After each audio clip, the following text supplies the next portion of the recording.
Welcome to Northern Lights. I'm Dwain. I'm Mark. And today we're going to do our predictions for UFC 276.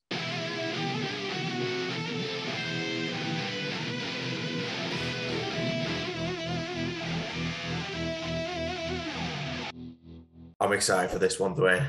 This one's been one that you kind of mark every day off the calendar almost, or every week, should I say. You've got to get through a few fight nights before you get to this. And it feels like these sort of cards, they only come around maybe twice a year, something like that. I remember the last biggest one that I remember was 269 in December last year, which was just mental as well. Yeah. But this one's stacked from like start to finish. Even on the prelims, you've got, likes of Brad Riddell, Uriah Hall, you've got Cowboy Cerrone, which is, third time lucky him scheduling fight for this year. Yeah. So we've got all that. This is going to be one of them where you don't just tune in for the main card. You've literally got to watch everything. Yeah. It'll be a full day for me and a full night for you at home in the UK. A very long night for me. A very, very long night. So should we kick off with Sean O'Malley opening the card? Yeah. I think it's quite an interesting one with Sean because I think this is a real test for him. He's coming up against Pedro Munoz, who is honestly a fantastic fighter and only lost to, ex-champions only. So he's like, he's a really high-level fighter. And it's great to see Sean O'Malley finally taking that step up. But I'm not 100% sure how it's going to go down. I'm thinking Sean might get a late knockout, I think, because he's so much taller. He's really, really tall for the division. And he can probably keep Pedro away with some, forward front kicks, keep him back, and then just jab away at him and maybe get, a TKO.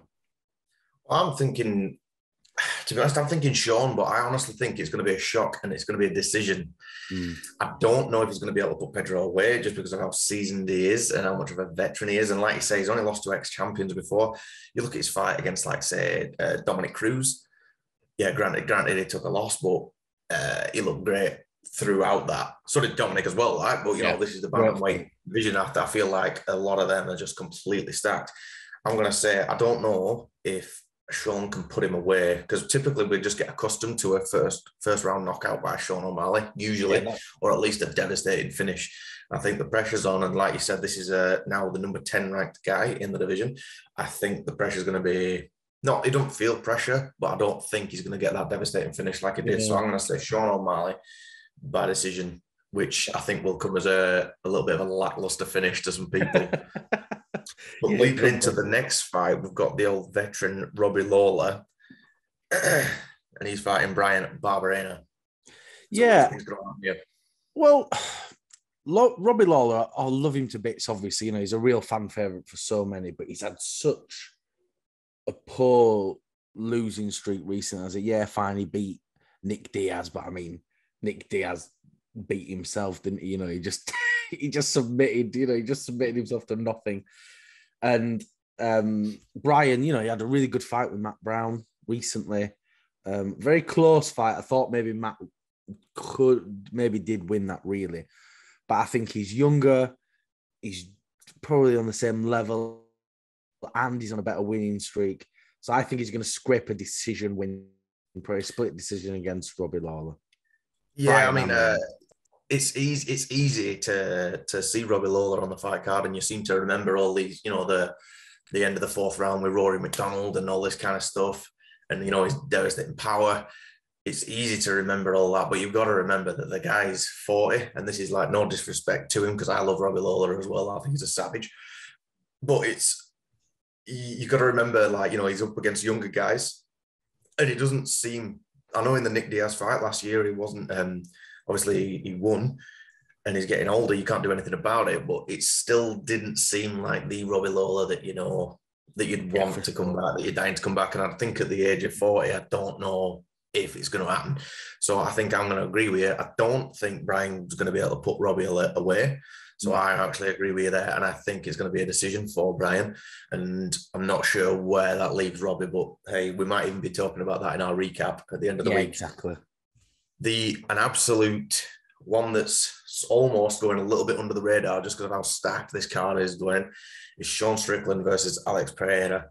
Now, this one, Dana White's come out and said that the winner is the number one contender, which some people might think is a little bit soon if Alex wins, but you've got that built-in storyline already with Izzy.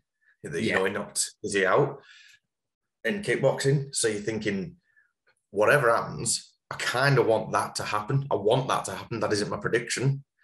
But, you know, just to have that built-in storyline, because we all love a good, you know, a fight that makes itself. What do you think is going to happen? Yeah, for sure. I mean, that's the fight that UFC really, really want to make, isn't it? You know, Pereira probably doesn't deserve a title shot. And I'm not even sure if Strickland really deserves it either.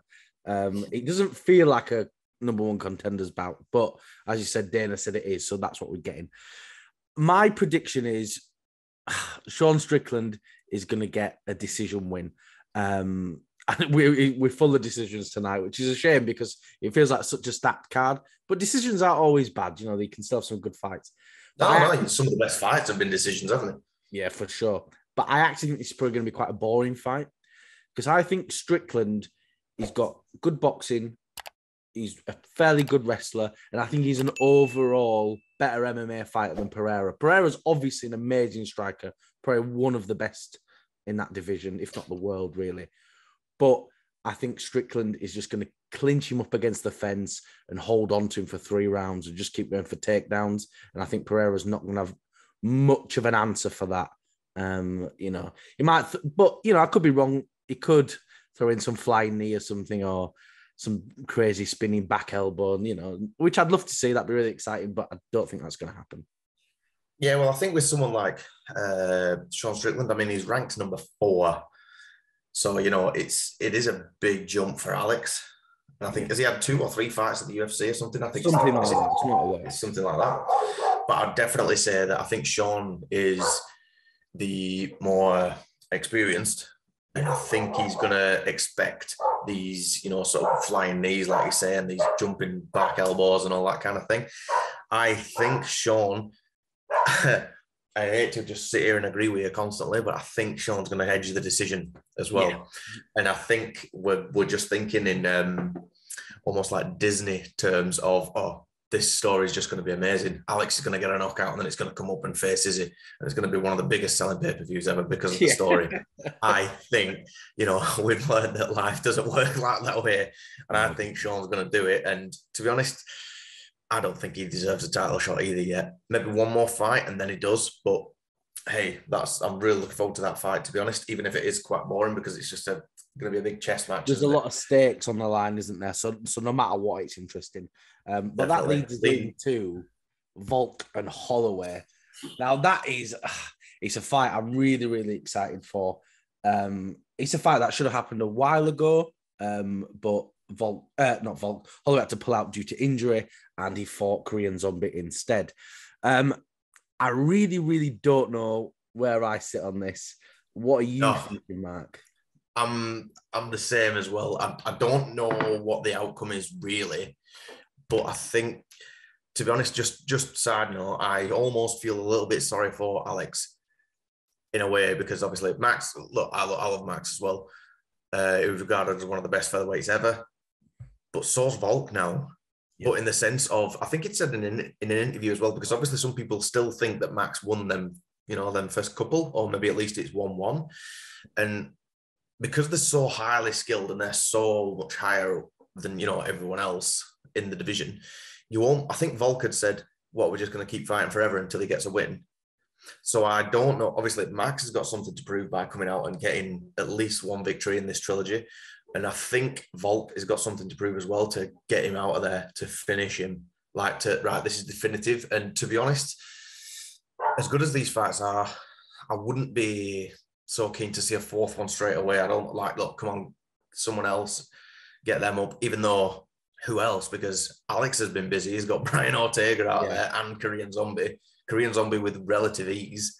And, you know, Max has been busy as well. He's definitely been proving that, he deserves to be up there, deserves a title shot. But it almost just feels like a stalemate. Yeah. Up the top, it's so evenly matched. And I don't know what the method of victory is going to be. I think I'd probably edge it to Volk. And I think we might see Volk finish him. I think Oh, I know. That's the thing, isn't it? I've said the thing is, I've put my foot in my mouth far too often. Like with the last one, I said, Zhang won't finish Joanna. Tony Ferguson won't get knocked out, and that has happened, And it almost seems impossible for Holloway to get finished because I think he's been dropped like once. He's stayed up in his entire career. He's got one of the toughest chins, so it seems so unlikely that Volk can get a finish. And Max had semi-dropped Volk as well. Yeah, exactly. He brought him to his knee, but it wasn't quite a Colby Covington took a knee, but it did bring him to a knee, and then he got straight back up, though, to be fair. So they both do have, that potential to... I don't know about finish. Like, see, I'm going back on what I've just said as well, because I think this is one of them, though. How great does this make it sound, though? It's a fight where you just do not know what's going to happen, and you just can't wait until they get in there and start it. And it's for the featherweight title. So. I'm really, really stuck. Either way, I just want it to be very decisive. I want it to be super clear. Just so not that I don't want to see the fight again, but like, come on, after a trilogy, it needs to be done after that, doesn't it? Yeah. But I'm going to say Volk probably gets a decision, probably a decisive decision. But I think, that's what I'm going to go for. But I think Volk's going to put himself at risk a lot. I think he's going to be aiming for that finish. And I don't think Max can be finished, and he could easily get caught by Holloway. It feels like it doesn't feel like the champion should have to prove anything, but Volk is in that position, and it shouldn't really. Yeah, I mean, you're forgetting as well that as in it feels like Max has been around forever, but he's only like 30.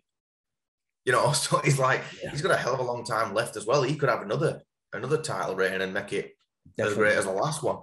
But again, we just don't know. We can just wait until Saturday night / Sunday morning for me and just watch it all unfold. But then Dwain, leading into the main event, middleweight title, Israel Adesanya and Jared Cannonier. I think it's a long time coming for Jared at 38. I think that this might, if he doesn't get it done, I think this might be a last chance potentially.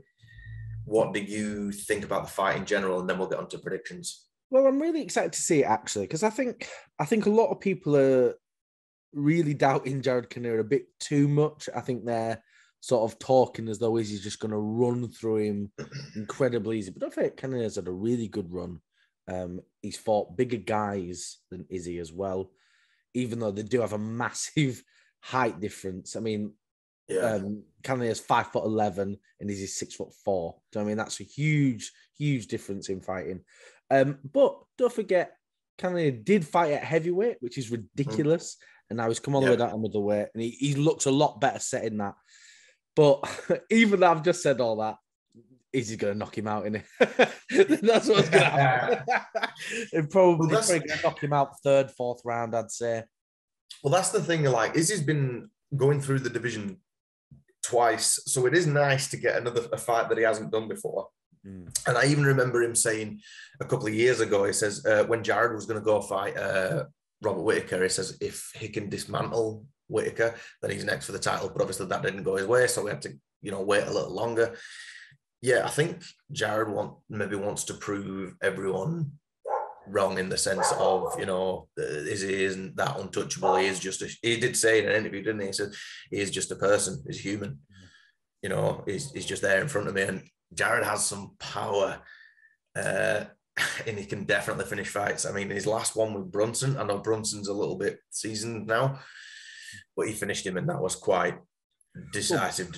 It wasn't like an early stoppage or anything like that. But like you said, I think Izzy's probably one of, if not the best in the entire UFC for striking. I think he's just that good. So is that what your prediction is? Israel by knockout. Yeah. I think we've been just very similar in this one.